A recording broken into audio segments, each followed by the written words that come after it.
Good evening, everyone, and welcome to the Community Preservation Committee regular meeting. It is Thursday, April 6th. It is 5:34 p.m.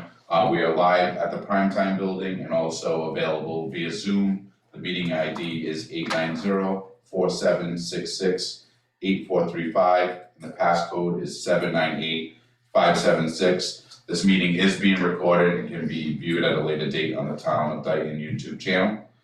If we could all please rise for the Pledge of Allegiance. I pledge allegiance to the flag of the United States of America and to the republic for which it stands, one nation, under God, indivisible, with liberty and justice for all.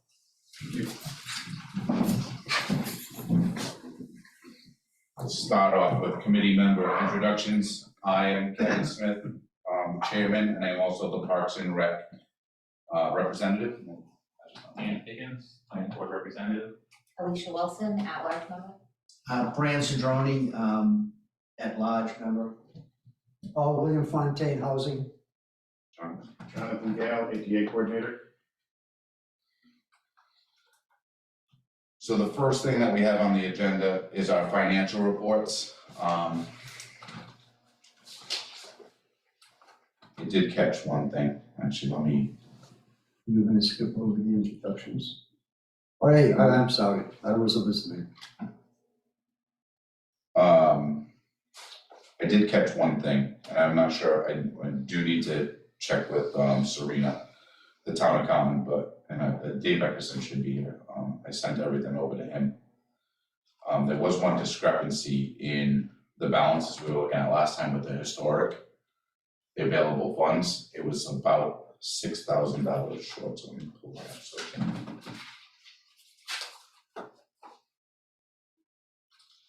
Which way? It was short. There was $6,000 less available funds than what we thought were, because I think it was originally 35,000. So let me just get to that quick.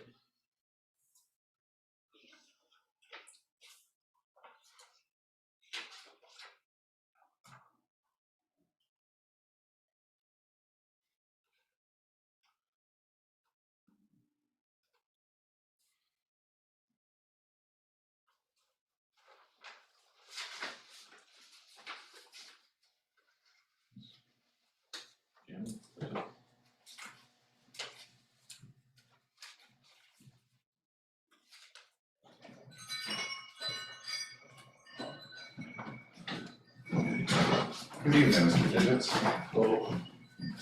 So everyone on Zoom knows Jim Digits, our conservation representative, has just joined us.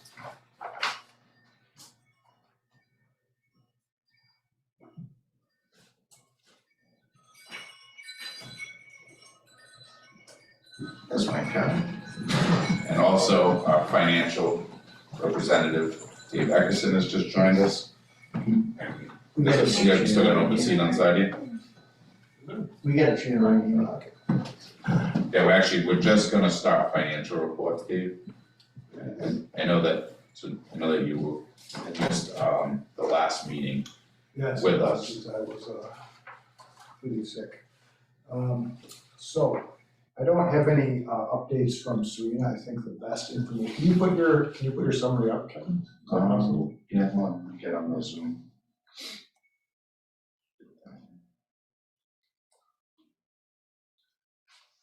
Kevin put together a summary which we don't, I don't think we can improve on it yet. Well, I just started by saying I did find one discrepancy in what our balances were showing in the last meeting. There's actually a negative of around $6,000, or what would create a negative of $6,000 in the historical fund, given the way that we discussed funding the 207 Main Street project. Okay. So, I mean.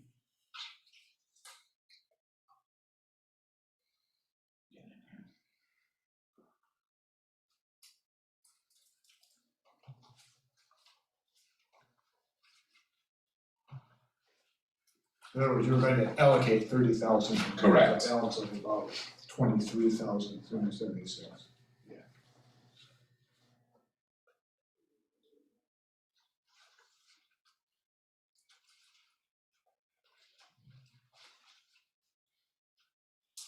And we can anticipate town meeting to allocate the annual portion of the 10, 10, and 10% to that account. So that would bring it up to the positive balance. So that's to be done annually, that. Yeah. So that happens every year, at town meeting, so. I think the problem with that is we're just setting a bad precedent of waiting for the funds to trickle in. There's also too, and you and I have to sit down with Serena because we do have new revenues. I'm just not 100% sure. Sorry. No worries. Hi, everyone. Thank you. I'll give you a call tomorrow. You're very welcome. Have a good night. You too. Night. So we do have new revenues because the way that everything works is that as taxes are collected, our revenues increase. So all those, even what we asked for allocations at annual town meeting are just based off of projected revenues, and then by the end of the fiscal year, we have that money. So we really gotta look at what the active balance is at the time. Right, and yet another wrinkle with historical districts is the reimbursement from the state for the grants, from grants that were connected to the creation of the project to create the historical properties data book, basically. So I'm not sure what the status of that is for actually receiving.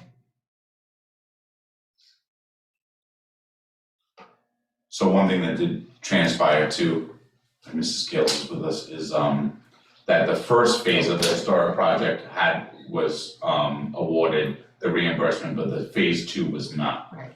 So the money that was allocated is just, there won't be any reimbursement for the state for that. They're still pending or they return us down. The first phase, the first project that was completed, we should have gotten the reimbursement of the 12.5, Yes, and we did. okay. And then the second phase that we're into now wasn't approved for the grant, so, there would be no 12.5 coming back. Okay.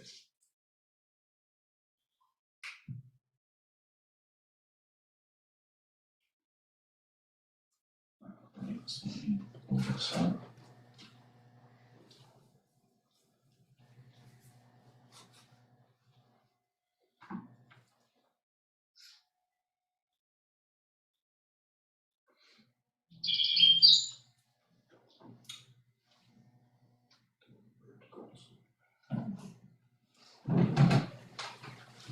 yes, this is the most recent sheet from the town accountant. And I don't know, I'm not sure if where the math error occurred, because we were originally utilizing that 35,876 number that she had given us prior to the last meeting. But then in this newest report, it's reflected as 23,376.87, and it shows the discrepancy of 12.5. And in the end, so what happens is if we end up allocating that 30,000 from historic reserves, it creates a negative $6,000 balance in that account. So, later when we're discussing warrant articles, we'll have to have a discussion on rewording that or repurposing how we do that, to make sure that we don't allow that. Could you scroll that up a little, Kevin? Yeah. Yeah, see, that's what it is right there. It's the state reimbursement. That's what the difference is. So the 35 was with the projected state reimbursement, which, it's something that we're not gonna get. No, that's on the phase 1, so that should have come in. Correct. Okay. There was an issue too, Dave, that I had spoken with Serena about prior to the last meeting, and we can double check with her on this. That we did have a certain amount of funds without a really distinct balance. We did have a certain amount of funds that needed to be reconciled through the treasurer's department before they were reflected in our balance, because the treasurer's department has been behind. So that could be the reason why that balance is. Right, because it could have been received and just not. And not, yeah, it's not reflected, yeah, the town physically has it, but it's not reflected in our accounts. Flow through the books. But I think for all intents and purposes, I think when we get to writing and discussing our warrant articles, we just wanna protect ourselves and not take the chance of putting ourselves in that position at all. Okay. I mean, other than that, that was the only discrepancy, all of the other, accounts remain the same. You do see too, so I think we had a projected revenue of $125,000 last year. We're actually, so far, year to date, we're up to $130,472.84, so. And so what we also do, and we'll keep this in mind for later in the meeting when we're discussing the warrant article for the appropriations for each category, we can use this number to drive fiscal year 24's allocations as well. I don't have anything to add as far as financial reports right now, I just wanted to note that one discrepancy in the historical fund. All right, so I believe that report is correct. Yes. So, all right, so next on the agenda under old business is our CPC funded projects update. I don't have anything to share from Parks and Rec, those are both remain the same. For the North Dayton ball field fencing and lighting project, and also the North Dayton playground project. Mr. Fontaine, did you have anything to add for housing? It's in progress. I haven't talked to the director yet for a date and find out when they're gonna finish, but it started. Okay, so So- you have a contractor and the work is being. Oh, yeah, they dug it, everything's dug up and Very good, well, let's continue. Moving along. We currently do not have a historical representative with us tonight. So I'll ask, so Pat Hills is with us, she's the chair of the historical commission. Is the phase 2 currently underway for that project? It's underway, but it's gonna be behind, so right now it looks like the projected end date's gonna be September 1st. Okay. So all the phases will be, first phase will, like, the first part of it will end June 30th, so that we won't get it then. In July would be the second thing, and then once we get all of the final products prior to, or on September 1st, we do the third thing. Do you project there being any additional phases to this, or is it once the consultant gets through this portion that the majority of the historical properties in the town will be, have been documented? There's always gonna be properties to survey because there's buildings that turn 100 years old every day. So, but we're catching up, and so we're debating now whether to continue on with survey kinds of things, or take a look at and getting some, working on National Register designations or local historic work, but it's gonna really help us to preserve some of our history. So we have a good basis with these two projects done, and it'll be almost 200, properties done. Excellent. One thing I do also want to talk about that somewhat, to some respect, falls under Parks and Recreation. Is a past project that we've talked about in prior meetings, and we have Nancy Goulart and Eric Easterday here with us tonight to talk about it, is some background information to the boat ramp project, and I was able to find today, I didn't get a chance to scan it to send it out to everybody, but I did find the original CPC project application. But if either of you or both of you would like to share with us your knowledge on the project, so we can. Okay, I'll start historically. John Ferry and I, years ago, I'm gonna guess 2015, when I came back to the board. I don't think it was during 7 and 10 when I first served. We're approached by Jack Shepherd, who was from, I believe it was the Department of Recreation, and I'm not sure if that department name has changed at the state or not, but anyhow, Jack Shepherd approached us about the potential for improvement of the waterfront at Boat Ramp Road. And when he described to us that would be state funded, and at that time, the dollars were over 500,000 in state funds that would be available. It would be, I will say, a smaller version of what they built in the town of Somerset. If you've ever gone down to the waterfront and seen what they got, ours would not be that elaborate, but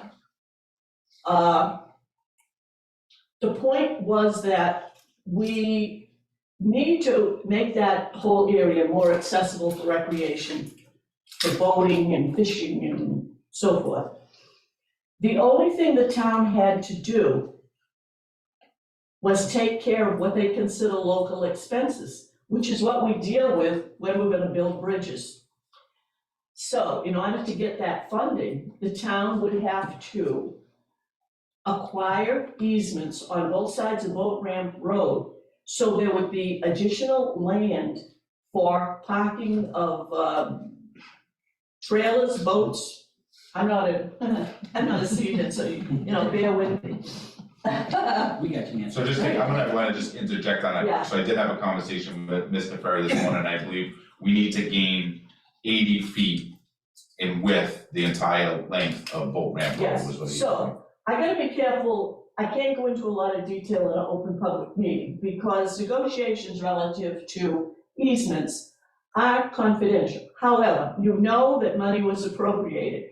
That money that was appropriated, that you found, is for local expenses. So Mr. Ferry and I, who are charged with negotiating easements and land taking, met with property owners on the north side and the south side of Boat Ramp Road. The property owners on the south agreed to the payment, and that's the $1,800 you questioned. So we own that, what we needed. And that means as you go south on Pleasant and turn left, what we got was the left-hand corner here, we needed that, which is on the north side of that driveway. We met with the trustee for the property on the south side. Now, understand, when we do easements in land taking, the first thing we have to do is hire an appraiser who is qualified to do it, not a realtor, not somebody that could look at your house and say it's worth market this. No, this is a specially trained individual who does this for a living. So that's how we get the amount of money, cost that we can ask for and then try to resolve with the property owner. The property owner, trustee, did not feel it was enough money. When you're dealing with land taking and easements, legal counsel told us, going back to the Berkeley-Dyton Bridge, if somebody that you need property from does not want to accept what is offered, then we just take it by eminent domain. Now, in the case of Berkeley-Dyton Bridge, that doesn't apply to municipalities or municipal organizations. Fortunately, Aggie School donated everything. We didn't pay them a cent. But had the property owner on the very end on the left said no, eminent domain proceedings would have been begun. The town, they can't hold up a project. The town would have taken the property and the project would have continued. Fortunately, again, that one worked out. So in this particular case,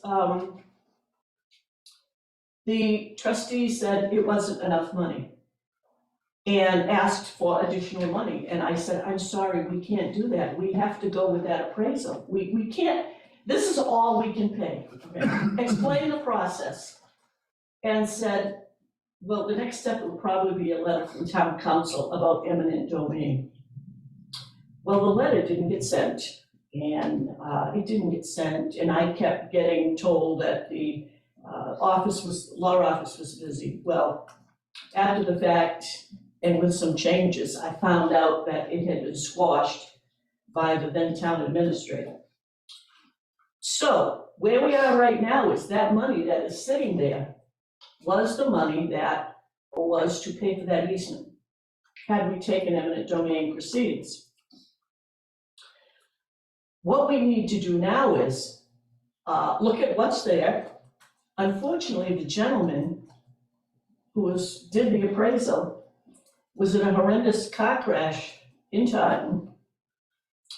is if he's still alive, he is not in any condition to do anything. Will probably spend the rest of his life incapacitated, severely incapacitated. However, his brother does the same work, so it would be possible to get somebody to do an appraisal.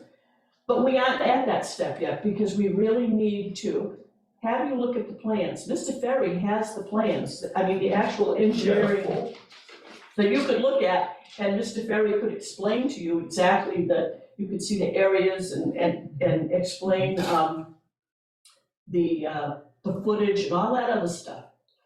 So that's why that has sat there, and there has been no other expense from that money. When you brought it up at the meeting, at the selectmen's meeting, and I said, you know, please, we need to look at this. We need to get you up to speed on exactly what this is. Unfortunately, Mr. Shepherd, who delayed his retirement from the state to work with Tommy and me on this project, and we said, we're ready to go, and we started the process and got the money, the local money to retire, and passed away. Boom, just like that. I'm gonna assume that, he was from the Department of Conservation and Recreation. Yeah, I think that's what it was. Casey, Yeah, so, and I didn't know if that name had changed or not, but now what we need to do is you need to see the plans and hear from Mr. Ferry, his part. We need to find out who's the contact at the state. Once we find, is that money still available? Is this still a viable project? Because, the way Mr. Shepherd talked, get this taken care of, Dayton, and we're gonna be good to go. So that's where we are, and that's why I spoke up and said, please, don't return that money now. You need to know the whole story. So that's where we are, so, but that was 2015, right? yes. Well, I think it was Well, voted on in that's when we 2019. started, that's when we started. None of these things happen quickly, okay? Obviously, somebody took over for Mr. Shepherd because he retired. And when we did not proceed with eminent domain, you can't go back to the state until you do your local work. So eminent domain would have to be driven by the Board of Selectmen, correct? Yeah, they would authorize the, town. So we'd have a council. collaborative effort. We would present this to the Yes. Selectmen. If in fact, you get all the details and we get up-to-date information and find out, is the money available, what's the value of the project, so forth, so on. Legal counsel will advise us if we have to appraise that property again. I don't know.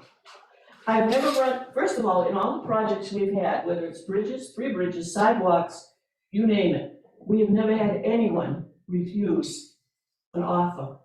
Because quite frankly, people were surprised at what an easement is worth, okay? This is the first time we had ever run into a refusal. And so, of course, we turned it over to legal counsel.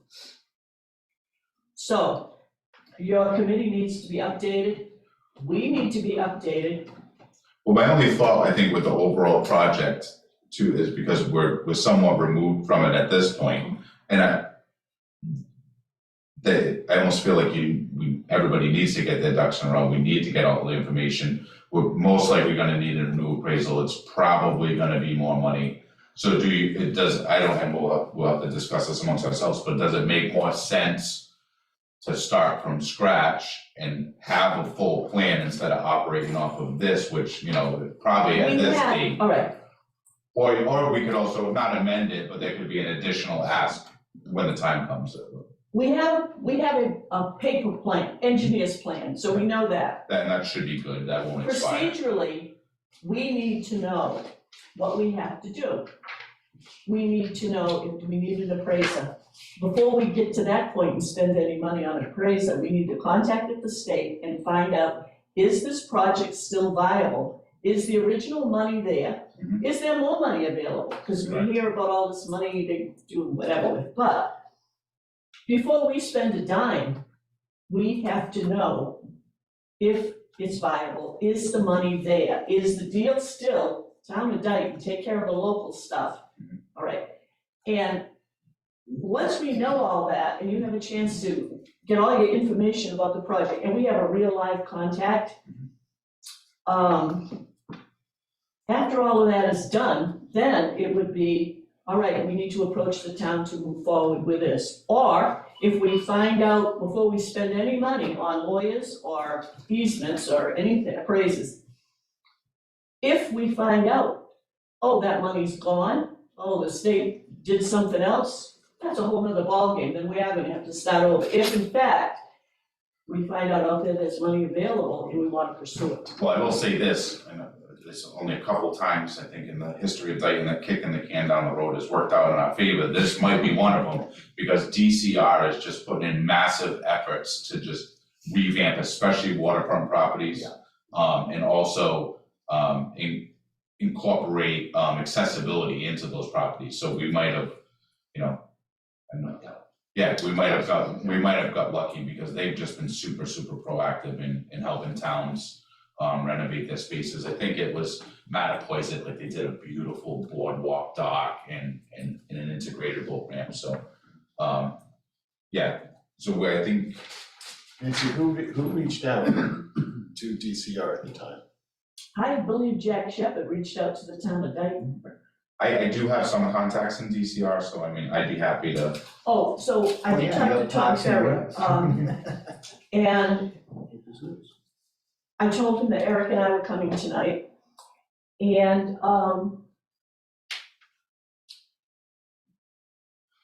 somebody else who knew Jack Shepherd said, Jack didn't live around here, he lived, I wanna say further north, maybe north of Boston, however, Jack moved to the area, and I'm not sure if it was Somerset, but down our neighborhood, basically, because his daughter lived in Tiverton, and he became grandfather, so he moved closer. So it was when he moved south, when Somerset got their project, he was familiar with Dayton, and I think he approached Tom, because Tom knows everybody, and then I met him, and Tom and I worked on the project because of easements and land taking and all that stuff that we've done for bridges and all that, so that's how I got involved.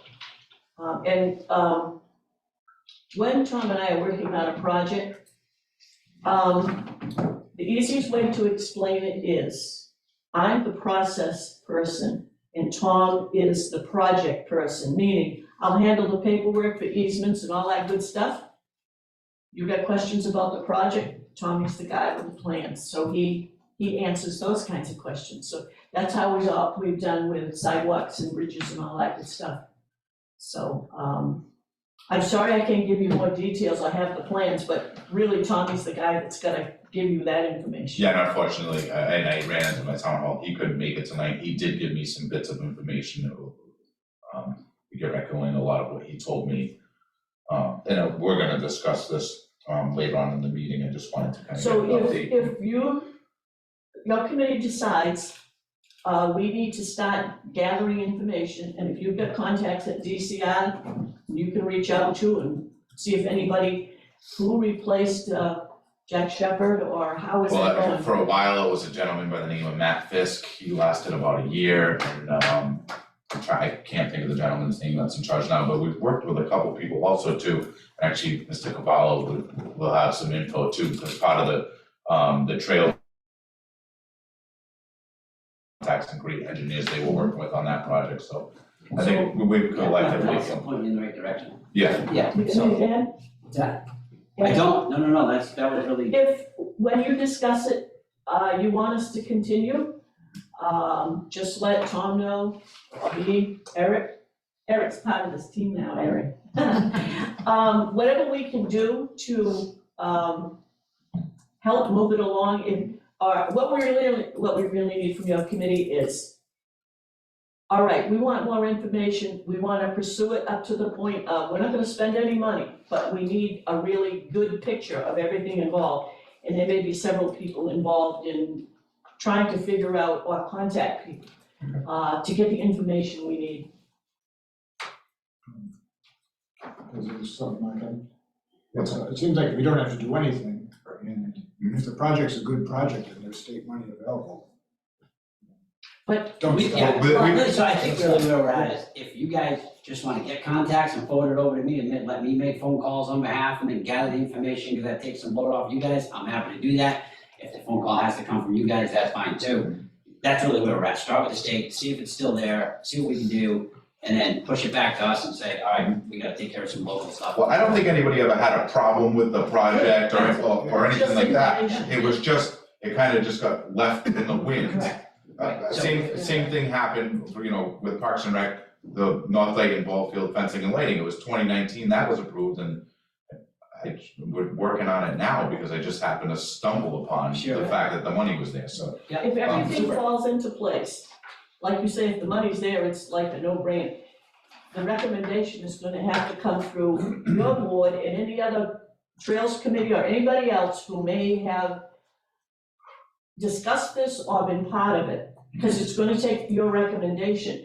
Just Mr. Ferry and I and Eric saying to the selectmen, we need to pursue this, that isn't gonna work, because first of all, the money is the money that's been set aside through that warrant article is CPC money. So there has to be, and I'll call it a joint recommendation that's gonna have to be made, if it's agreed, this is good, there's funding there, and, all right, Well, as it stands right now, we don't need to do anything, and we were moving more towards the attitude of figure out a way to return the funds if nobody stepped up and, you know, was gonna kind of take charge or ask someone to pursue the project more. And I think this is really just what we're looking for, some clarification, some history behind it. The fact that it is still a possibility is really all we needed.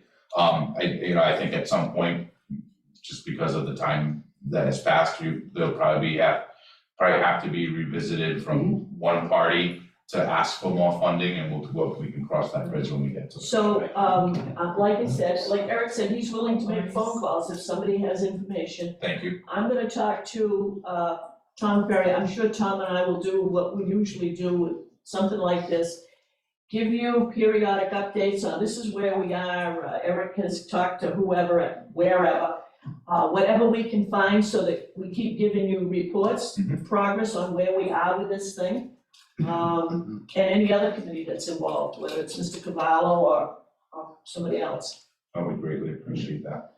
So do we need a motion, Kevin, that the committee? Nope, we don't have to do anything, it was just strictly an update, because Informational. the warrant article was approved at town meeting, so we're strictly just following up. Okay, well, maybe that's a good thing to do though, is to follow up and say, the taxpayers demand action, they voted for something at town meeting, it's Well- been sitting for 8 years. If you. Nobody has said anything. so If you- recently. Vote at I'm saying the something. selectmen's Yeah. meeting, when I spoke, after Mr. Smith, stopped.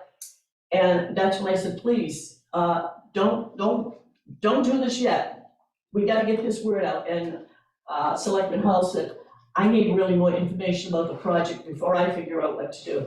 So, if you do vote if you vote tonight to authorize, Mr. Ferry, Mr. Easterday and I, to continue to do research on the project and report back to you, at least there is something on record that it has come up again, the money is still sitting there in that warrant article. The committee has told 3 individuals, go ahead and get information, so at least it indicates you all know it, you've authorized more research. Again, no money gets spent, but at least you're aware of it, and you're saying, okay, go ahead, and we need periodic reports. That would, in effect, that gives us, if you will, a voted authorization. We can pursue it on our own, but it doesn't mean anything, all right? That's the difference. I will entertain a motion that is taken into the record that Nancy Goulart and Eric Easterday Tom Perry, and Tom Ferry will be the stewards of the boat ramp project. So moved. another title. Are you in that committee? Second. What now? Well, then you can't make a motion. He's on this I'm on committee. CPC. Oh, you are, right. Yeah, I said you want that. He's just throwing a There's so comfy chair. many committees around here. So I have a motion and a second, all in favor? Aye. Opposed? That's unanimous. So that'll appear in the minutes. Yes, thank you all. Thank you. Okay, thank you very much. It won't get lost. I'd like I'd also entertain a motion to take, new business item 6B out of order. I'll make that motion. I'll second. Have a motion and a second, any discussion? All in favor? Aye. Sorry to keep you waiting, Jeff, I figured we'd try to get you. All right, thank you. Appreciate you making a rearrangement for me. Can you hear me okay? Absolutely. Awesome. Okay, how do you want to do this? You want me to go or do you want to? Let me, Talk hold about on a second. I'm gonna pull up your application again, Okay, and I'll screen share it, so at least because it's a little tough for us all to see. Also, this was added in the notice committee for the eligibility versus project recommendation. Sure. Steps. Yes. so you're asking earlier about who we're working with, points of contact, DCR. Last time we all met, it was Jerry Otler, who's the Director of Trails and Greenways, and Dan Cushing, Director of Public Engagement. And they have a consultant team, Horsley Witten team, Jennifer Relstab and Nate Kelly are the points of contact there. So those are the people that we've been interfacing with. If you need those points of contact, I can email to you, Kevin. Thank you, I appreciate that. Okay. I feel like I can never find anything when I'm looking for.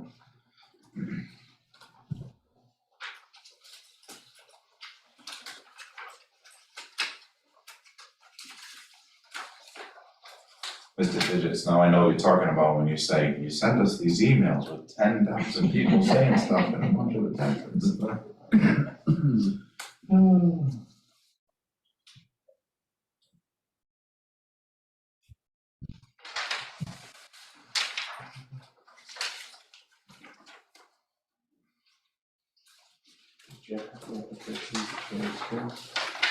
I have it, I think I'm I'm pretty for a sure. couple. But did you want this one? Yeah, I have it, I'm gonna pull it up on the screen for everybody. Just like now, I'm just having a moment where I can't find it in the email. I had one, I didn't bring it with me, but I did look at it, I mean, Goodness. everything seems in order. Yeah, I did see it. I mean, if you want to have it open here, I can share my screen. Yeah, I can make you a co-host and have you do it, it might be easier than me messing around, thanks, Jeff. No problem. I did see it, I looked at all this, it's done.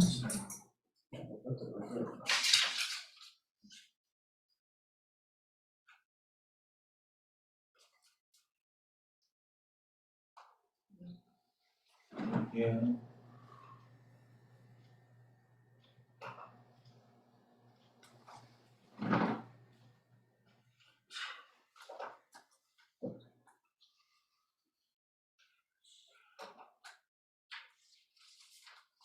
There you go. All right. So I was waiting for the magic to happen. All right, let me make sure I get the right attachment here. And just quick, we wanna go over like Dan was saying, so at the point that the project's at now, so Mr. Cavallo has submitted an application for eligibility. So we're not discussing or really taking into consideration the amount that's being asked, it's just whether or not the project that he's presented to us is eligible under our CPA guidelines. And after his presentation, we'll kind of discuss a little further, just our process of taking under advisement. Is this by the tennis courts or is this one over here, near the town hall? So he's, Oh, okay, all right. Yeah. It's this one here. All right, so I don't know if you can see it, but just I want to start off with a 30,000 foot view. So what I have on your screen right now, this is from DCR's consultant, Horsley Witten Group. This is the town hall. I don't know if you can see my mouse. Town hall, so north is up. You got the track there in the middle with the ball field. And then the green on the east side is the railroad right of way. So that's all existing railroad right of way that goes all the way south to Sweet Snow, all the way north to Sandpiper Way. And then it continues after the Sweet Snow State Park, another mile south until it dumps out behind Alice's Last Stop.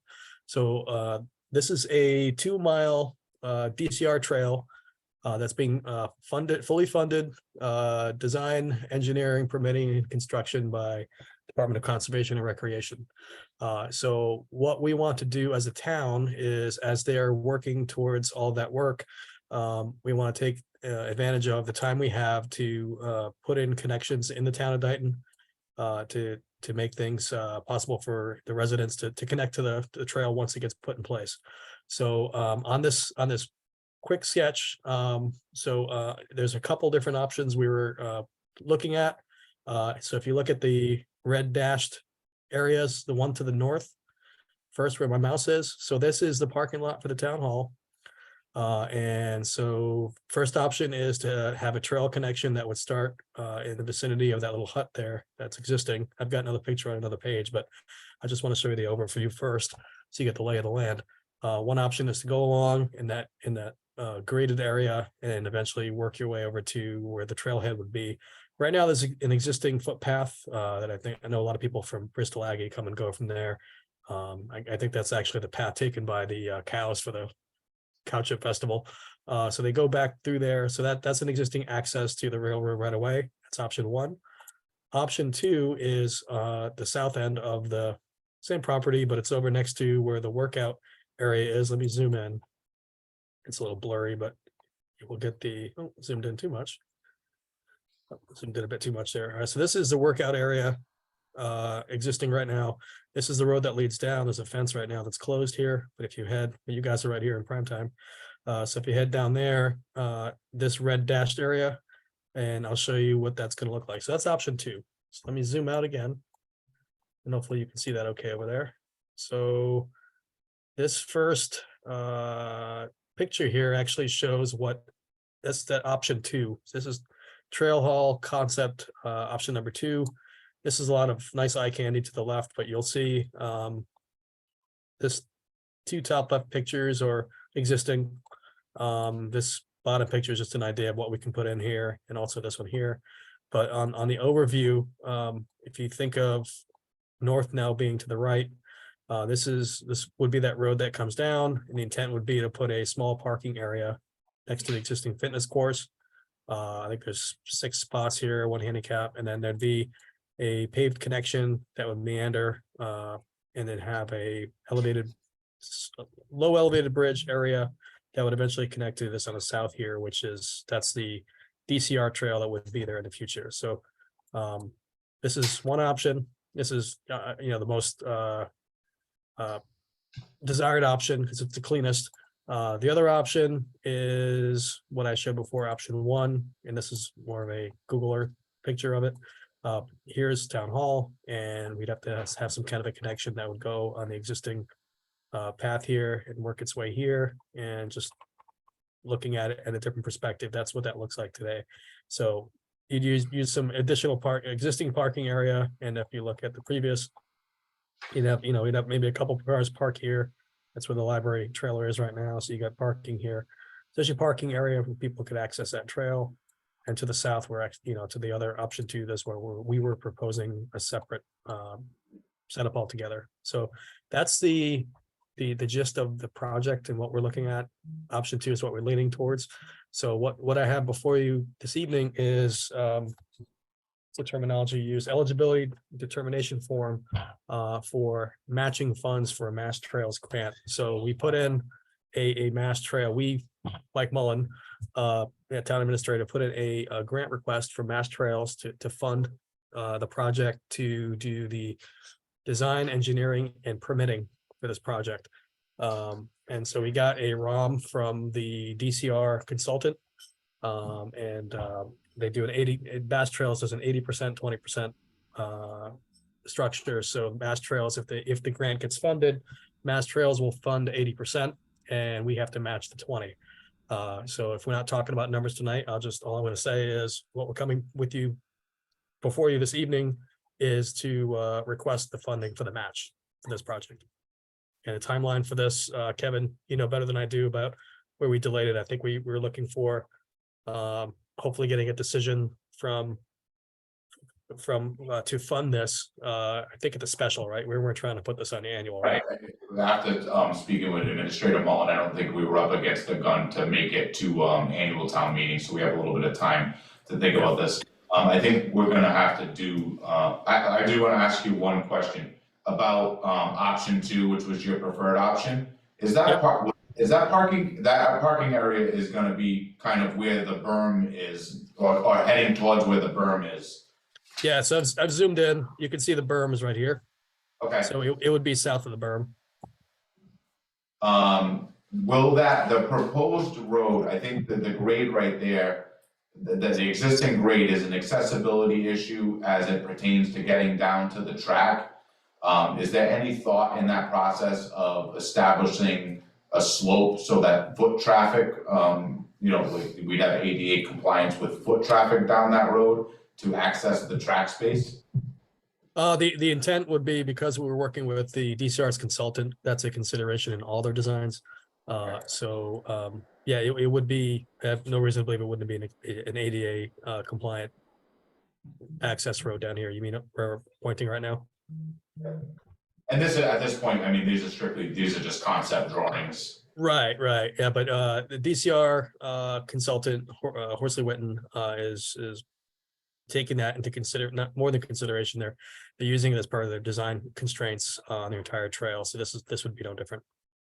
They've sent me several different designs for those areas in terms of what the grade is, the distances, potentially doing some switchback as well in the parking lot area to make it fully accessible. So, and there's gonna be some difficulty because there's a drop, but it looks like there's ways to overcome it, so. Very good. Yeah, I know I've sat in on a couple meetings pertaining to the trail itself, and I know they've always been super mindful of considerations they need to. I think just to kind of talk about the application for eligibility, I think we're gonna actually we can do it under discussion too, if someone wants to make a motion to take it under advisement. The application for eligibility, Yes. okay, there's not a reason to put a vote on that tonight, that it is or is not eligible. Not that it's a funded project, but just it meets the requirements for eligibility. I wanna do a little bit of digging, only because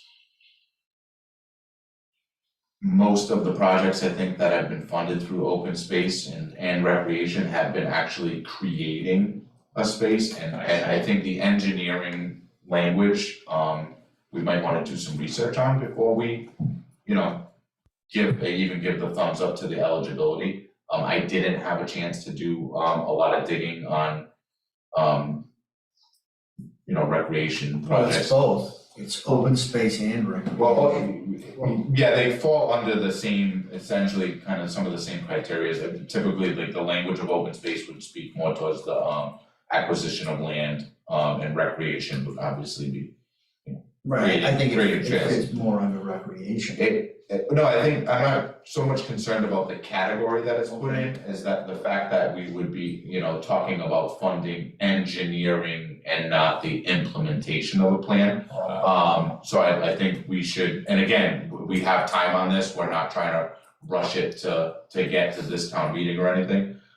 So like it's just my opinion that I would be more in favor of taking the application of eligibility under advisement instead of accepting it, to just make that clarification that we're, not getting into something we shouldn't be.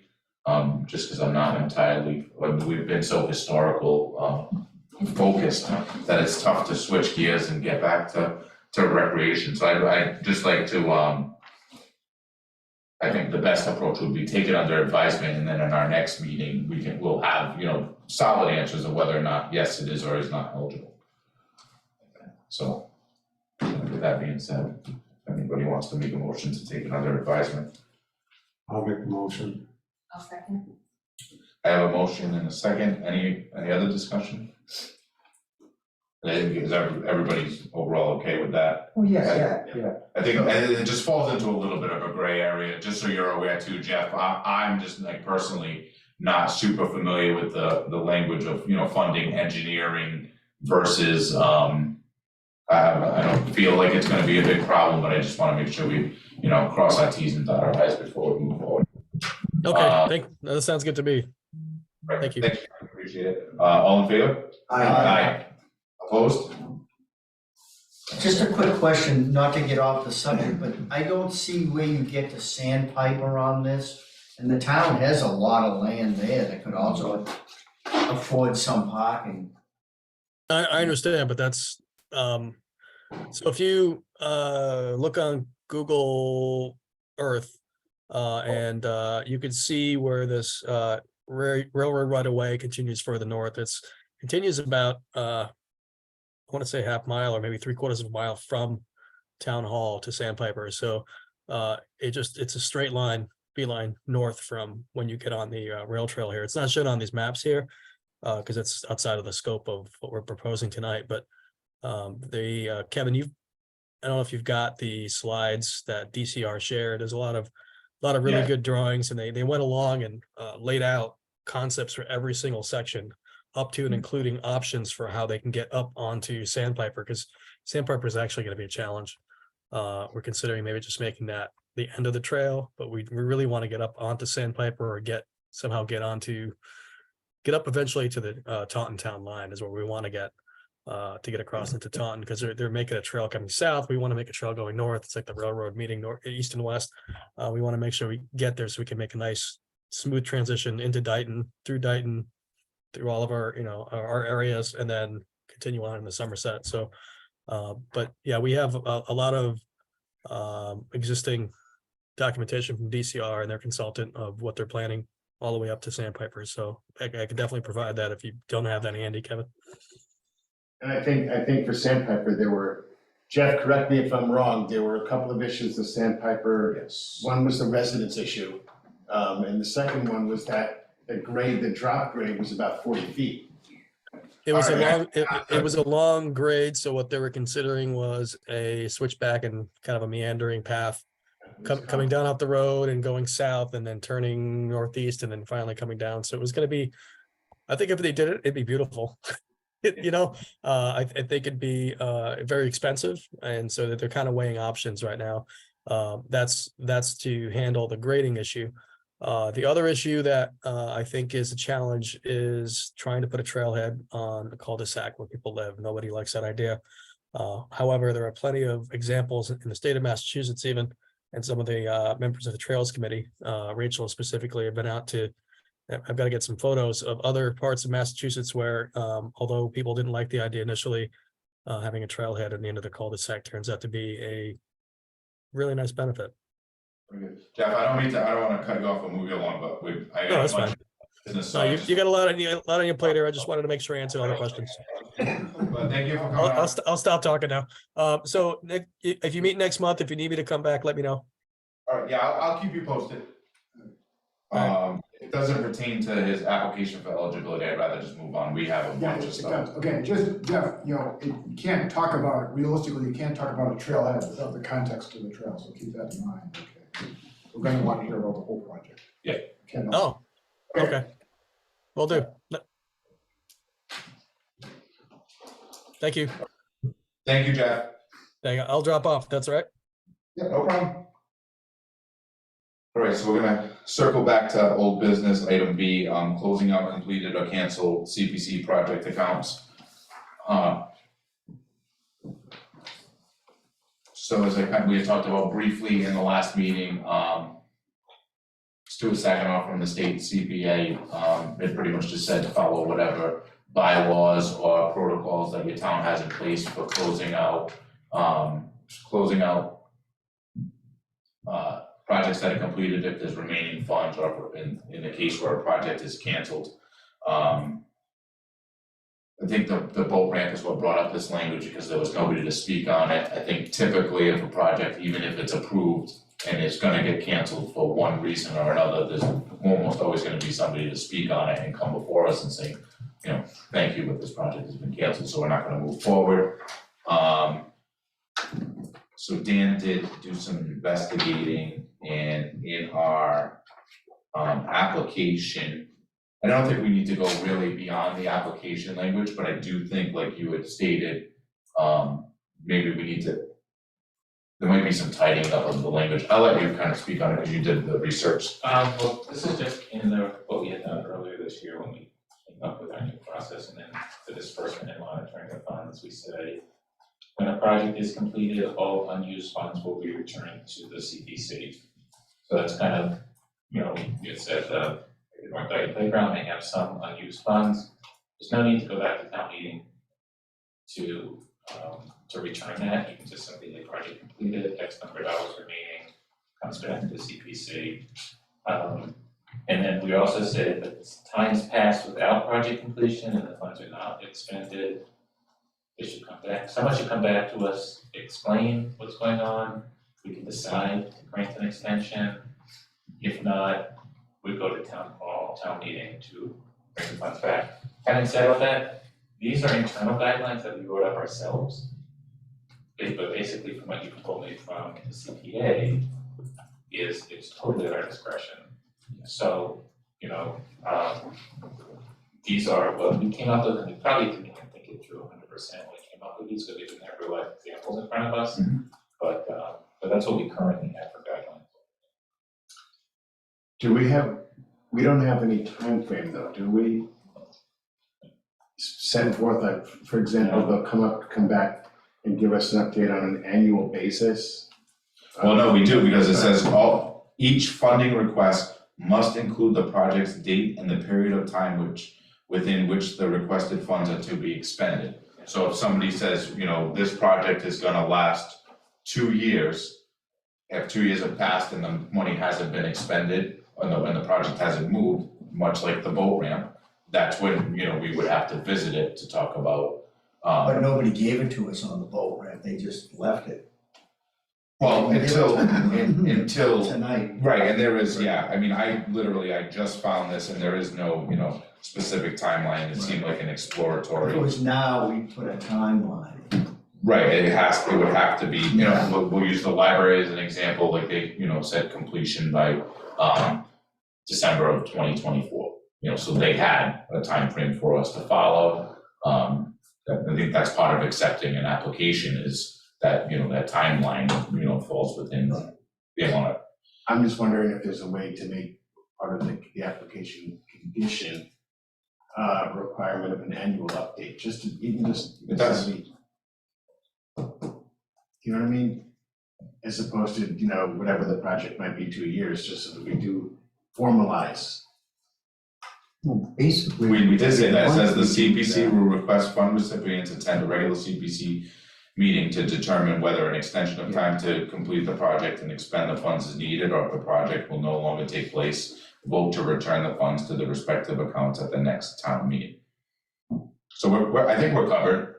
Yeah, and We it's just did also, it, you just did it. Yeah. it's also up to whoever the representative is on the board, housing, CPC, historical, to be providing regular updates anyway, during the course of a project. Correct, just like we've been doing for the past, Right, every month. few months, is we're gonna keep up with that. Yeah, so I don't think we really need to, I don't think we need to take any action on that, I think we've covered it. So next on the old business was just the CPC annual public meeting. I don't have them with me, but I do have drafts for the Gazette. I'm ready to go, I have all the people that I gotta send it to. So, and I know that was gonna be in part with our next regular meeting, which would be May 18th. And have we adjusted our time schedule for the 18th meeting in any way to accommodate regular business before the town meeting, or? I think what we had proposed for February, which we stumbled on, was that I think we were gonna have our regular meeting at 5. We were gonna leave ourselves an hour for a regular meeting and then have an hour for the public meeting, if I remember correctly. As long as that still works with everyone, it would be May 18th. From 5 PM to 6 PM would be our regular meeting. And then from 6 to 7 would be our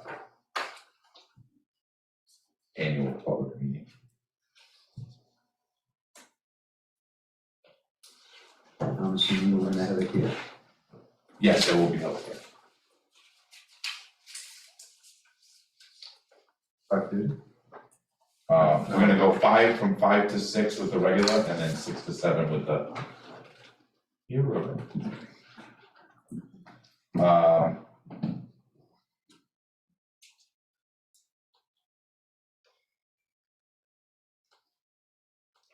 We don't need to even have a motion on that, do it for a meeting date? Some committees do, some committees don't. No, I don't, Yeah. as long as everyone's in agreement, I don't think that's a vote item. Okay, so back to new business, item A was, we had a historical representative resignation and vacancy. The day after our last meeting, Bill Pruitt resigned effective immediately from both the CPC and the Historic Commission. Again, Pat Gales is with us tonight, and she just mentioned that you have, your next meeting is the 14th? The 11th. The 11th, and you guys will represent, vote to Yeah. appoint a new representative. Right, just at that point, just let us know who it is, there's no other action, Okay. for the representative position, they'll just immediately assume. I think we might just have to, you may also just have to let Leanne in the selectmen's I office know. think, Mark Ector has sworn them into the other committee. If they've already sworn into your committee, they don't need to get sworn into this committee. I think it's just strictly a recording thing, I think the board of selectmen just need Maybe to it's just to let recognize it. Mark know. No, Yeah, yes, yeah. but yeah, there's no additional swearing in to be from a. Alright, so over to C, annual town meeting CPC warrant articles. I'm gonna go back to trying to. Screen share.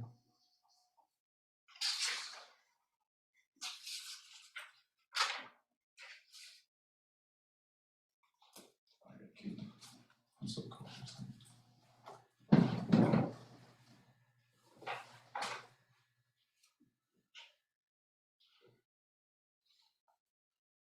Articles close on, what is it, the 12th, I believe?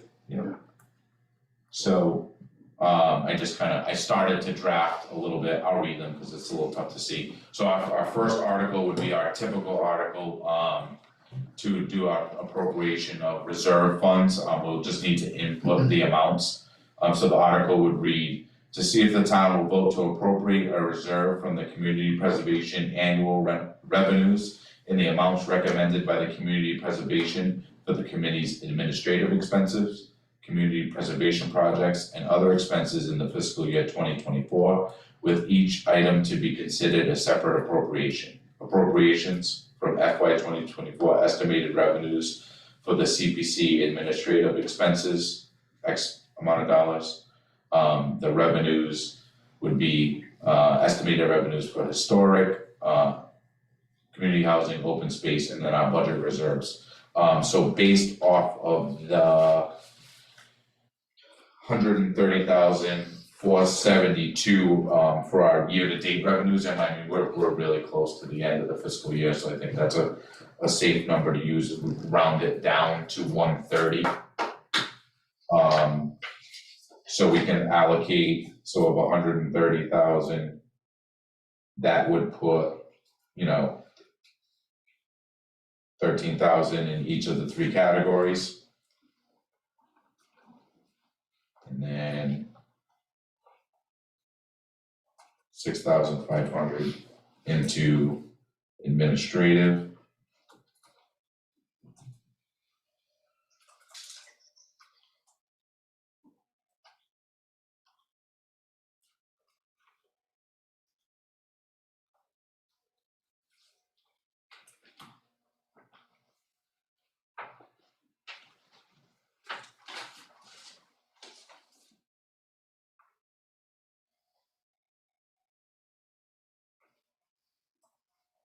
And then that would put 84,500 into the undesignated reserve. Part of the conversation I wanna have tonight about these categories is the minimum requirement is 10% into each category. So we can choose to fund more than 10% into a category. I think one of the parts of the discussion that I wanted to have tonight was there, I think as part of the library project, there was a lot of community, input that expressed, a need or a desire to invest more in open space.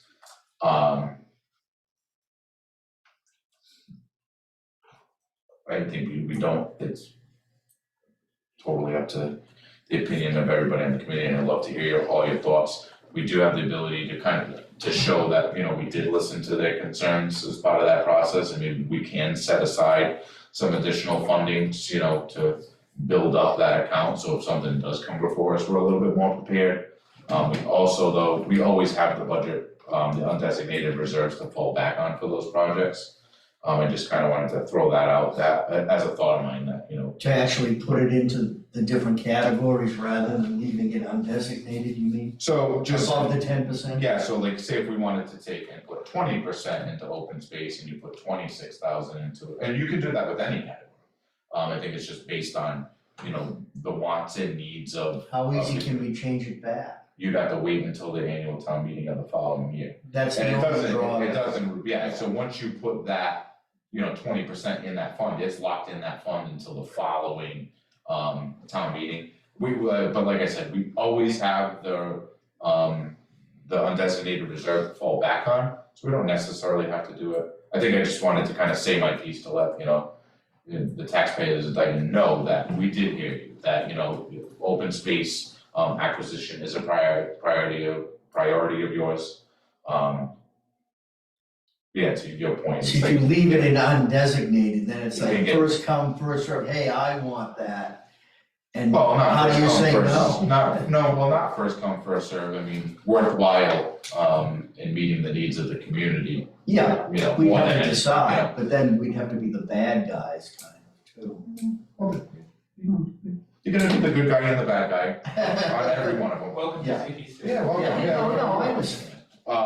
I'm also like, I'm perfectly okay just leaving it how it's been with the 10%, but I'll open the floor for some discussion if anybody has any other thoughts.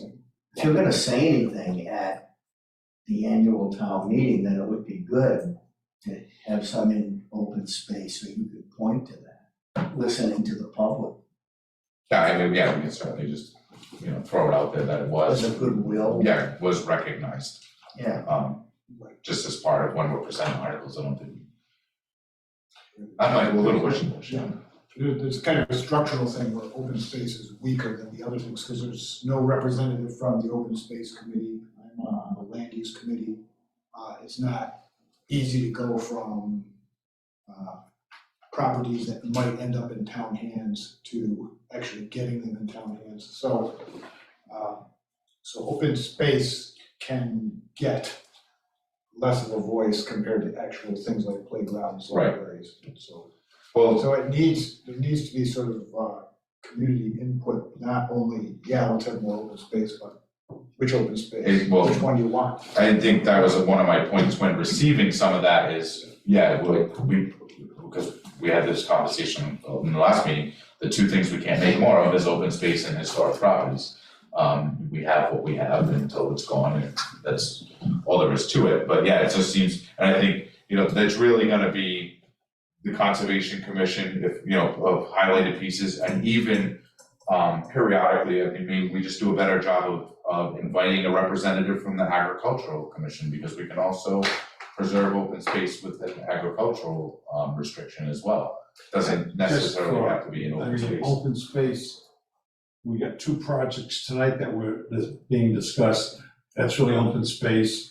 And a few years ago, all that farmland around Council Oaks, CPC couldn't pull it off in time, and Conservation bailed it out, and I don't know how much we spent, but we bought all that property along with funding from, I don't know, it was a Taunton agency or whatever, but I don't wanna see open space be diminished because, I mean, we put some serious money into it already. Are the projects you're discussing tonight land acquisitions, or are they just, Oh, this was land acquisition that we had around Council Oaks. no, I'm seeing like happening now, like the stuff that you're Well. Or is it just projects that are happening? Trails would be something to deal with open space, and so wouldn't the, Well, you're creating active recreation, okay, recreation. it's a totally different conversation than acquisition of land. We're talking about small, I think when people Yeah. say open space, they think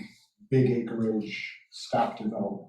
I just think that's the. Well, I think part of the argument, even when we had this conversation last month and people were, talking about where dollars were going, what a lot of people didn't understand was that it's not our responsibility to go out and search for the space.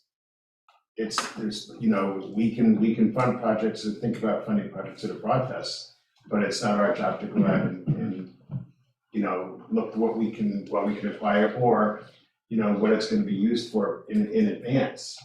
I do think though, Kevin, keeping in mind what you're saying a little bit, I don't know if I would wanna necessarily say, for example, instead of 10%, we would recommend 20% for open space, for example, but I could see for this year, for example, doing the open space from $13,000 to $20,000, because I think it's a show. We know internally here that the money can be, I'm gonna use the word very simply, the money in essence can be moved to some extent.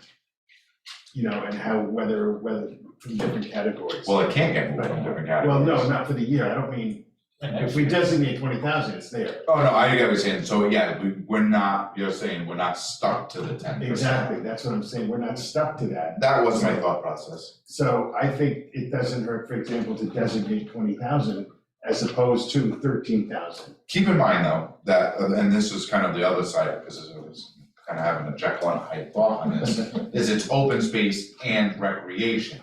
So if we bolster up that account and nobody comes forward, but then parks or trails or somebody else has a really great project that we all agree with, they're gonna scoop that up anyway. So, again, and I think maybe I was presenting it the wrong way, that, it's like, do your job and bring us projects. I think it has to work both ways, that we also need to let housing know and let conservation know and let Parks and Rec know, hey, we got $58,000 sitting there. Is there anything that we wanna do with that? Do you guys have anything? I think it needs to be a two-way street. I think all of us need to, not just wait for our committees to come up with stuff, but also report back to our committees and be like, hey, like, I think for myself for Parks, like, if I needed a slide or a swing set or something, if it's a $10,000 ask, that's actually a better project to bring before CPC than a $210,000 playground in essence, because you're still affecting the community, but you're not depleting a fund, so. But who speaks for open space then, land use? Well, Conservation. Conservation, Oh, okay. conservation has some money and some leverage that we don't have. Like I said, land use is dealing with properties that the town already owns. Right, And so versus We acquisition. get rumors of property that's in trouble, that's in difficulty, but we don't actually get to pick properties. I'd like to make Forest Hills into a giant pond, but Well, I can't get what I want. You can't, because I wanna protect waterfront properties first. There's- Thank you. There's a huge amount of, land that he's protecting, and it's really expensive, so I think. And it's already land that has been acquired, it's, Well, there's land all over the place that's privately owned that, has all kinds of situations, and unless, people like, Town Fair to bring up things. but if you have your land use hat on, that's already property that the town Where owns. we pour over the maps and we say, okay, Yeah, here's this that the town owns or is about to own, and then here's something else next to it that's in this situation. We think about stuff like that. yeah, well, that's what I was thinking about, that We try to sandpiper avoid, wave that's thing. what I'm talking, probably, I don't know how much I should talk on the public record. We try not to give a free hand to developers, okay? We try not to put stuff up for auction that's going to give somebody an access way to a huge internal landline parcel. We try not to do that stuff, so. Yeah, I wouldn't say But, that. Okay, all right, but, at least I try not to, okay, speaking as a member, I try not to. Okay. I can't speak for the whole committee. Right. All right. To get back to the topic, okay, we could make a symbolic gesture, but I think it's purely symbolic. Increase, and we to some extent tie our hands if we do that, so. Maybe they have something in the works, but But even the 10-10-10 is a administrative, but the 10-10-10 is, the minimum is a requirement. Mhm. We have to do that. But clearly in what we've written out for what our guidelines is, we set priorities. Everybody who comes to us asking, even if they're eligible, doesn't mean we say, okay, yeah, you're eligible, we'll put it on the grant. So all of our priorities are based upon our discussions, our deliberations, it's not based upon what's sitting in the account. So to say, we hear you, we understand the priority, we want to look more towards changing the 10-10-10 doesn't affect that, I don't think. It's the deliberation and what are our priorities, that's what affects it, so. I can agree with that, I would echo that sentiment as well, and I would hate to tie hands based upon putting additional money into a separate account if another project were to come before us. And, and like you said, we can always allocate the funds from the undesignated account. So I think our deliberations and our discussions about what's important to the town and to the board or to the committee is just as important as any allocation of the funds. anybody have anyone else to add to that? I'm just gonna go back to what I said, only because I think, I don't disagree with anything you're saying about 10-10-10. I'm just wondering if it makes sense to do a small differential allocation only for the purposes, and I hate to put it this way, of residents feeling that they have a better understanding or that there's an allocation that makes more sense to them for open space. Well, I think to I echo know what, what everybody's saying, is $7,000 gonna make a significant difference in the acquisition of a piece of open space? Probably not, but the fact that we're acknowledging it probably means more than, that's what I'm trying to say. than I the think space, so I think, the acknowledgement is, to me, is the important factor here. It's not the dollar that's attached to it. And that's why I was just trying to round up. okay. I'll entertain a motion to approve the warrant article as read, to see if the town will vote to appropriate a reserve from the community preservation annual revenues in the amounts recommended by the Community Preservation Committee for the committee's administrative expenses, community preservation projects, and other expenses in the fiscal year 2024, with each item to be considered a separate appropriations from FY 2024 estimated revenues for CPC administrative expenses, $6,500. Reserves from FY 2024 estimated revenues for historic resources, $13,000. From FY 2024 estimated revenues for community housing, $13,000. From FY 2024 estimated revenues for open space, $13,000. From FY 2024 revenues for budget reserves, $84,500. I think that looked good. I'll make that motion. Second. Okay, is that exactly the same as the last article? Yes, well, discussion, I pretty much copied and pasted and just copied in the new, and it's the past several, I did go back and check a few to make sure that the language was consistent with what we've used yearly, just to kind of streamline us. Okay. Any other discussion? All in favor? Aye. Opposed? That passes unanimously. So our next one will just be, coming up with a little bit, I started a draft and I stopped in the middle of this one. So I think the language, we just want to make sure that we get the language correct, which would be for the 207 Main Street Library project. So I got as far as to see if the town will vote to appropriate X amount of dollars from the Historic Resource Fund and X amount of dollars from the undesignated unreserved fund to be expended by the Community Preservation Committee for the We got the hard part done. well, I just wanted to just kind of talk amongst ourselves about, because it's the rehabilitation, the renovation.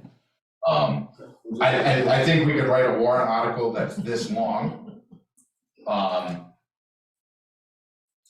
I think we could also simplify it by putting to be expended by the Community Preservation Committee for the completion of the 207 Main Street project, with reference to the plan submitted by Granite City Partners on, well, you know, such and such a date, you know, plans dated, would probably be the easiest way to get around this without like having, I don't want it to look like a solar farm. I don't think you need to go that far with the whole plan, I think just simply put that historic rehabilitation renovation up. And then you gotta put in a amount. Yeah, we had, yeah, that's one thing that we need to clarify is the two amounts, just because like I talked about earlier. That discrepancy in the historic fund. I guess I don't think that the Granite City with a date needs to be in there, I don't think that. We just referenced, what they applied to us for, their application to us.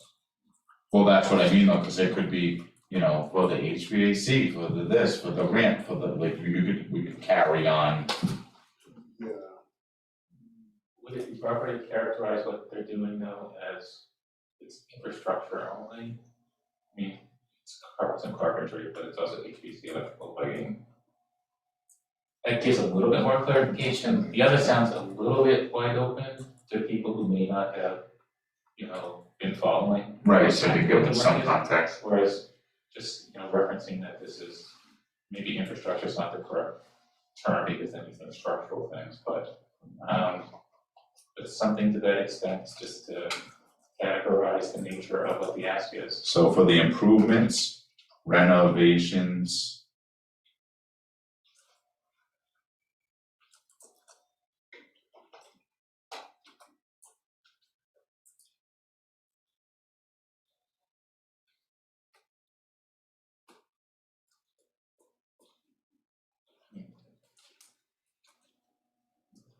How would you categorize, you know, electrical HVAC? I mean, Well, I can think we can quickly do, so it's really just improvements and renovations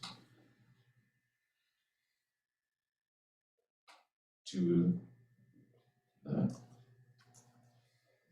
Smith Memorial. Located at 207.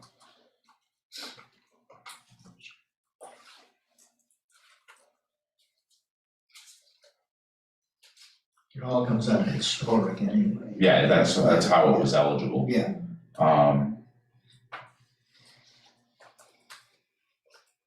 In reference to the presented plans. It is in a floodplain, do we need conservation? Out of our hands, that's building planning, zoning, whatever. Including HVAC, electrical, and carpentry.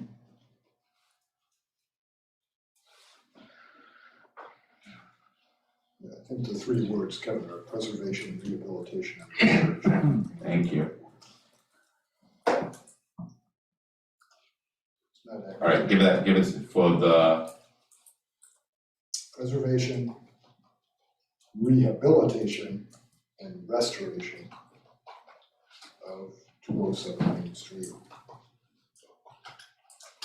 The historic Smith. Oh, yes, the historic structure at 207 Main Street was making it functional for use by the town as a library. That's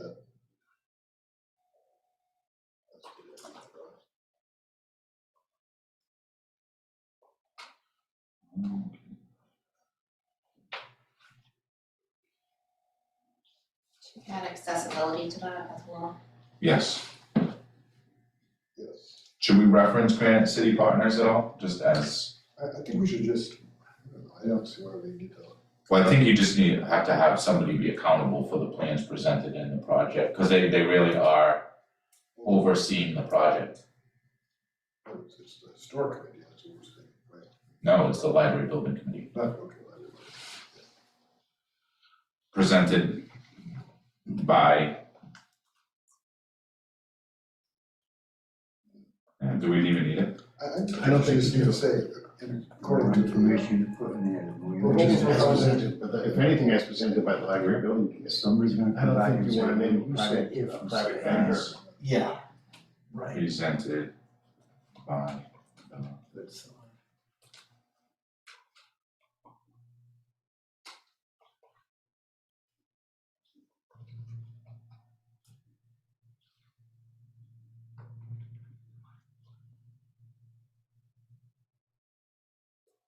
including HVAC, electrical, carpentry, compliance with ADA. And- That's available.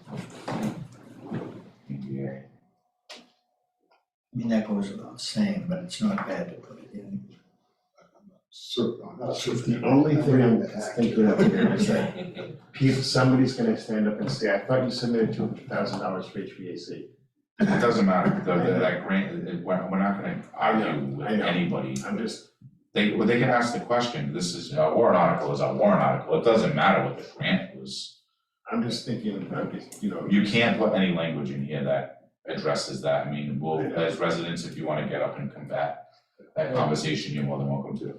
Well, I'm not going to, but I'm just thinking, And we're just recommending an article. somebody's gonna, They're still gonna yeah. go over this and pass it through the graders. Yeah, so this will go to town council and everybody else.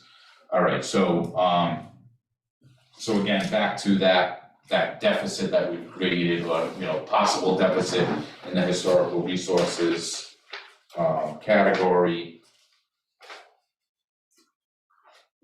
So we originally had proposed 30,000 from historical and 293 from undesignated. Do we wanna entertain going down to 10,000 from historical and 303? What do we want? Wait, was it 30 and 293? Yeah, it was 30 and 293. So we're down to 20.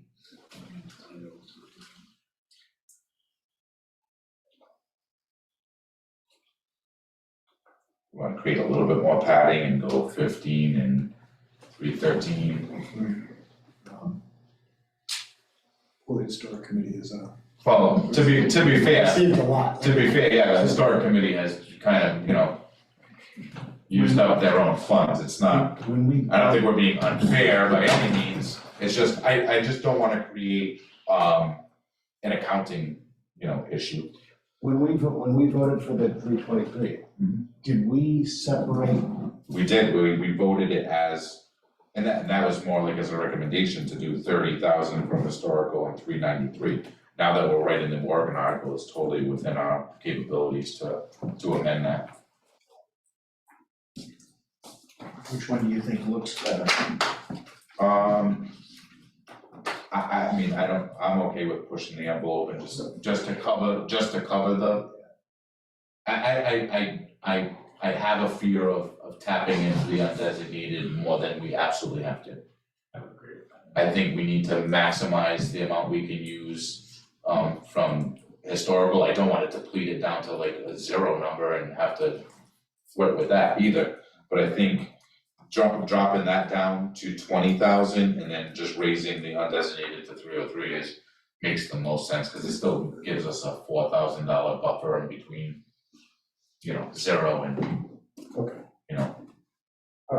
At the end of the day, I think once we clarify all this with the town accountant, there's gonna be no harm done to any fund, because again, we have new revenues that aren't even accounted for yet. By the time we get to town meeting, it would be clarified. We also do have the ability, is we can, and there's a possibility too, based on what happens with the grants, that we amend this article on the floor anyway. So I think for all intents and purposes, to get it on the article, we write it, this way, just to protect ourselves from any accounting errors, and then amend it on the floor if needed. So let me just,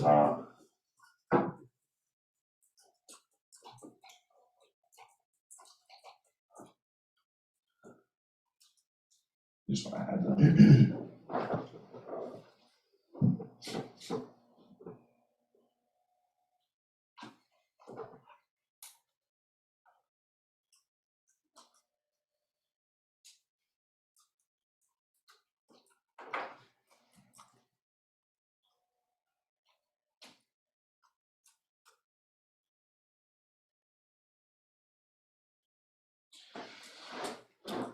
Should be from the. After the period, sorry. Thank you.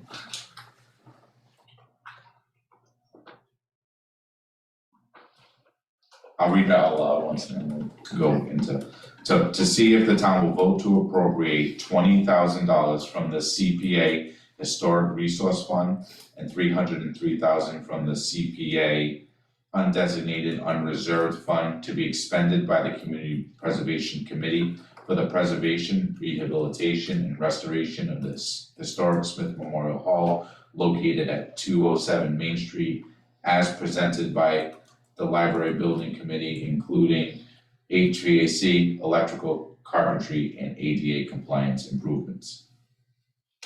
Anybody see any, hear any changes that you would make to that? I just wanna say too, because I think it probably doesn't matter, but for some reason it matters in my head. Sometimes I'll reference CPA because really the funds aren't CPC funds. That's the committee, the CPA is the act that, you know, so just for all intents and purposes that we don't run into some little stupid nuance. And this is just to our listing out the things, which I know was my suggestion, but lighting, that's just electrical. Electrical, yeah, because I think electrical encompasses so much, it's lighting, it's wiring of the HVAC. What the wire that goes to it. Inclusive, okay. Again, I'm gonna say this again, and I know I seem like the jerk in the room tonight, I don't disagree with this at all. I'm just, because the figures are the same, that's why I don't disagree. I'm just concerned that at the meeting, again, somebody's gonna get up and say, when you first approved this, you did it for such and such, and now you're changing the figures. And then, you know, we know what we're doing and we know why we're doing it, but it's gonna throw somebody off and potentially, I'm not saying we shouldn't do this because we need to, but just be aware that potentially somebody's gonna go back to the original motion that was made. Hey. With nothing we can do. Yours truly is gonna want to be the one who has to stand up and motion, I know. so I'll take that heat. I understand completely, I mean, I don't like to forecast and get riled up about what ifs, I'm fully prepared to just, I think we explain all it. are, I know, I think we all are, it's just, so. we know how. The amount's the Don't be same. such a worry, boy. I'm the one who's gonna get yelled at. We can't vote on ATM tactics. Yeah, it's correct. Okay, so I will entertain a motion to approve the warrant article as read. To see if the town will vote to appropriate $20,000 from the CPA Historic Resource Fund and $303,000 from the CPC Undesignated Unreserved Fund to be expended by the Community Preservation Committee for the preservation, rehabilitation, and restoration of this historic Smith Memorial Hall located at 207 Main Street as presented by the Library Building Committee, including HVAC, electrical, carpentry, and ADA compliance improvements. I'll make a motion. A second? I have a motion and a second. Any further discussion? All in favor? Aye. Opposed? Thank you. That was relatively painless. Seen worse. It was. Well, we haven't gotten to June yet. Well, no, I'm being facetious. I remember we had such a great time writing warrant articles. Oh, this is. Does anybody else have any other new business? One thing that I will put on, I think, we'll wait until we're back to a full committee, once Historic makes their, recommendation for, or makes their appointment for their representative too, is, also with the vacancy with Bill Pruitt leaving, we also, the, vice chair is also vacant. I kind of forgot to put it on the agenda tonight for discussion, but we can address it in our next meeting. And we can either address it as complete reorganization or simply, just reappointing that. I'll put it on both ways, so when we decide what we're gonna do, I'll put it just as review, discuss, and act, reorganization and or appointment of vice chair. Next, review, discuss, and act the meeting minutes from February 16th, 2023, March 1st, 2023, and March 13th, 2023. Did everybody receive all the minutes? Thank you, Elizabeth, as always. Thanks to me too for my nice easy ones. She had said, oh, wanna send me notes, and I was like, no, I got it. But my whole 2 sentences. I'll entertain a motion if somebody wants to make it. I'll make a motion to approve all 3 sets. Second minutes. Any discussion? No. All in favor? Aye. Opposed? Next meeting date, so we discussed that earlier, so it'll be May 18th. We'll do from 5 to 6. Is that okay? When was the deadline for warrant? 12th. 12th of May? No, April, so I'm gonna submit all this. Yeah, this will go out, well, really, it will go out over the weekend, but they'll have it for Monday morning. 5 o'clock is good for everybody, so.